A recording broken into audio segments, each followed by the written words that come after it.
हरे कृष्णा। श्रावण मास के शुक्ल पक्ष की पंचमी तिथि के दिन नाग पंचमी का पर्व मनाया जाता है। इस दिन महिलाएं व्रत उपवास करके नाग देवता की पूजा करती हैं।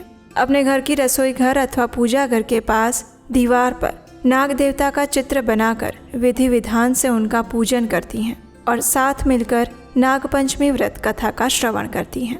इस दिन कहा जाता है कि भगवान शिव और नाग देवता की पूजा करने से व्यक्ति की 7 पीढ़ियां सर्पदंश के भय से मुक्त हो जाती हैं और भगवान शिव उनकी रक्षा करते हैं। तो चलिए इस पावन अवसर पर हम नाग पंचमी व्रत कथा का श्रवण करते हैं। आइए आज की कथा आरंभ करते हैं।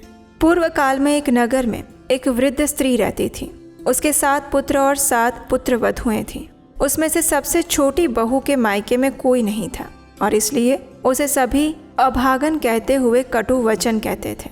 इतना ही नहीं, उसे पर्याप्त मात्रा में भोजन, अन्न इत्यादि भी नहीं दिया जाता था। समस्त घर का कामकाज उसे करना पड़ता था। अब पूर्णिमा का दिवस था, इसलिए घर में गाय भैंस के दूध से खीर बनाई गई थी। घर में सभी ने पेट भरकर भोजन लिया, लेकिन उस सबसे छोटी बहू को खाने पर नहीं बुलाया गया। उस समय वो गर्भवती थी, उसे भी खीर खाने का मन कर रहा था। जब उसने रसोई में जाकर देखा तो वो समाप्त हो चुकी थी और तभी उसकी सास ने कहा, अरे क्या देख रही है, जो भी बचा खुचा है वो खा ले और खाने के बाद बर्तन साफ कर देना। उस बहू ने देखा तो बर्तन खाली था। खाए तो भी क्या, उसकी आंखें आंसू से भर आई। रोती हुई भूखे पेट वो झूठे बर्तन लेकर नदी किनारे जाती है। उस बर्तन को साफ करते समय वो देखती है कि खीर के बर्तन में थोड़ी सी खीर पड़ी हुई थी जो आसपास चिपकी हुई थी। ये देखकर उस छोटी बहू ने अत्यंत प्रसन्नता पूर्वक उसी खीर को अपनी साड़ी के पल्लू में बांध लिया और उसे किनारे पर रख दिया। उसने सोचा कि स्नान के बाद इसे शांति से खा लूंगी, लेकिन उसी समय एक नागिन की दृष्टि साड़ी के पल्लू में बंधी हुई उस खीर पर पड़ी। वो भी गर्भवती थी, इसलिए चुपके से आकर उसने वो खीर ले ली। अब छोटी बहू बर्तन साफ करके स्नान करने के बाद वापस आई तो उसने देखा कि साड़ी के पल्लू में बंधी हुई खीर वहाँ नहीं थी। वो नागिन दूर से ये सब कुछ देख रही थी। उसने सोचा कि अब ये बहू अवश्य ही मुझे अपशब्द कहेंगी, लेकिन छोटी बहू ने कुछ भी नहीं कहा। उसने कहा, कोई बात नहीं, मेरे जैसी कोई दुखियारी होगी जिसने ये खीर खाई है। खीर खाकर जैसे मेरे उदर में ठंडक पहुंचती, वैसे ही उसका उदर भी ठंडा हो। इस प्रकार आशीर्वाद देने लगी। ये सुनकर नागिन अत्यंत प्रसन्न हुई और छोटी बहू के पास आकर उसने कहा, बहन, तुम्हारी खीर मैं ही खा चुकी हूँ, मुझे बताओ तुम्हें क्या दुख है। तब छोटी बहू ने विस्तार से सारी चीजें कही। उसने कहा, माता, मेरे मायके में कोई नहीं है, इसलिए सभी मुझे ताने मारते हैं, न भरपेट भोजन दिया जाता है। इस समय मैं गर्भवती हूँ और मेरा सीमंतोन्नयन संस्कार करने का समय आ गया है, लेकिन इस रस्म को करने वाला कोई नहीं है। इतना कहते ही उसकी आंखों में आंसू भर आए। ये देखकर उस नागिन को दया आ गई। उसने कहा, पुत्री, दुखी मत हो, आज से हम ही तुम्हारे मायके और परिवार वाले हैं। जब भी तुम्हारी गोद भरने का समय आए तब उस बिल के पास आकर मुझे आमंत्रण पत्रिका दे जाना। ये सुनकर छोटी बहू अत्यंत प्रसन्न हो गई। उसे ऐसा लगा जैसे उसे अपना परिवार मिल गया। इस प्रकार बातचीत करके प्रसन्नता पूर्वक वो अपने घर आ गई। कुछ समय बाद उसकी गोद भराई का समय आ गया। घर में सभी बातें करने लगे कि इसके मायके में तो कोई नहीं है, इसलिए इसकी गोद भराई की कोई आवश्यकता ही नहीं है।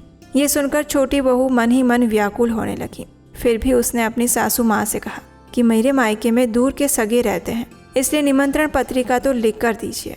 ये सुनकर पास में बैठी एक वृद्ध स्त्री ने कहा, पत्रिका लिखने में क्या जाता है, लिख कर दे दो। ये सुनकर सासू माँ ने निमंत्रण पत्रिका लिख दी और उसे लेकर छोटी बहू उस बिल के पास रखकर आ गई। अब गोद भराई का समय आया। सासू माँ ताने मारने लगी कि शीघ्र करो, पकवान बनाओ, अभी बहू के मायके वाले आएंगे और साथ ही बहुत सारी सौगात भी लेकर आएंगे। जब वो इस प्रकार ताने मार रही थी, उसी समय नागिन, नाग देवता और नाग कुमार आ पहुंचे। साथ में संदूक भर के हीरे, मोती, वस्त्र और सोने के आभूषण थे। ये सब देखकर सभी आश्चर्यचकित रह गए। वास्तव में सबके लिए पकवान बनाए गए, लेकिन नाग देवता ने कहा, हमारे लिए दूध ही पर्याप्त है। तब सासू माँ ने बड़े बड़े बर्तनों में दूध चूल्हे पर चढ़ाया। छोटी बहू को सुंदर वस्त्र आभूषणों से सजाया और ये देखकर ससुराल वाले शांत हो गए। अच्छे से उसकी गोद भराई की रस्म पूर्ण हुई। तब नाग देवता ने कहा, अब हमारी पुत्री को विदा कीजिए। संतान आने के बाद 1.25 महीने के बाद हम आपकी बहू को वापस लेकर आएंगे। तब सासू माँ ने छोटी बहू को विदा किया और नाग देवता भी छोटी बहू को लेकर चलने लगे। उन्होंने कहा, बहन घबराना मत, हमारे पीछे पीछे चली आओ। इस प्रकार चलते चलते एक गुफा में पहुंचकर वहां जाकर देखा तो एक राजमहल दिखाई दिया। छोटी बहू वो देखकर प्रसन्न हो गई। तब नागिन ने कहा, बहन ये नाग कुमारों को अपने भाई ही समान समझना, यहाँ आनंद पूर्वक रहो, लेकिन तुम्हें एक काम करना होगा।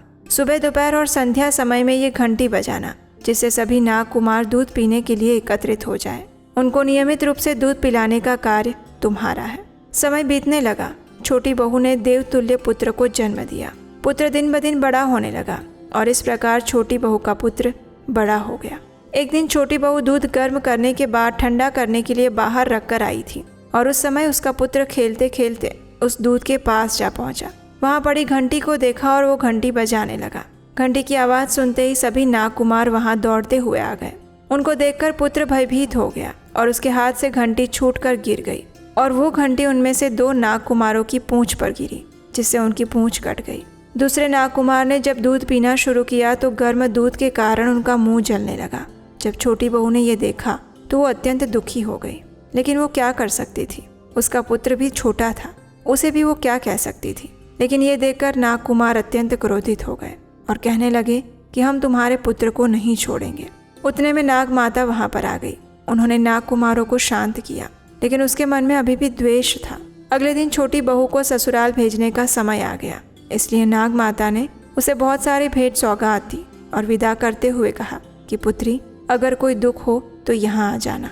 अब छोटी बहू वापस ससुराल में गई। सासू माँ छोटी बहू और पुत्र को देखकर प्रसन्न हो गई, लेकिन दूसरी बहुएं मन ही मन सोचने लगी कि अब सासू माँ इसे अधिक प्रेम करेगी। इस प्रकार सोचकर उससे ईर्ष्या करने लगी। अब इस ओर नाग कुमारों के मन में अभी भी द्वेष था, इसलिए वे मन ही मन सोचने लगे कि यहाँ तो माता ने उसके पुत्र को मारने से रोक लिया था, लेकिन वहाँ कौन रोकेगा।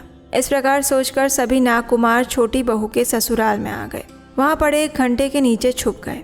उस समय छोटी बहू पानी का घड़ा भरकर आ रही थी, तभी उसको ठोकर लगी और नाग कुमारों को याद करते हुए उसने कहा, हे प्रभु, मेरे वीर भाइयों की रक्षा करना।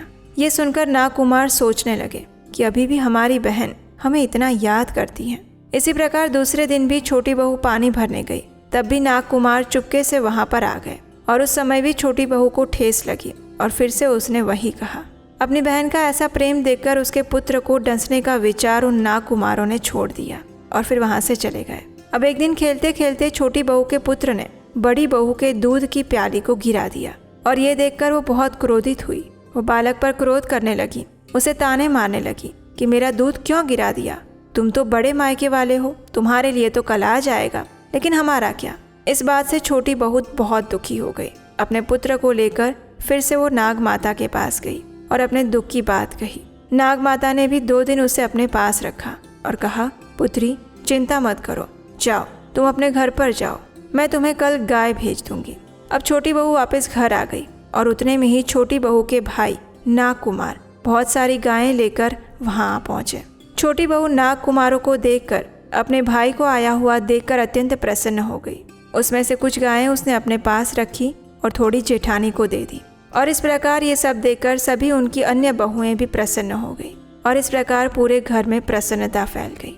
और ये थी आज की नाग पंचमी की व्रत कथा। आशा है आपको ये कथा अच्छी लगी होगी। अगर ऐसा है तो इस वीडियो को लाइक करके शेयर कर दीजिए। आप सभी को नाग पंचमी पर्व की बहुत सारी शुभकामनाएं। हरे कृष्णा।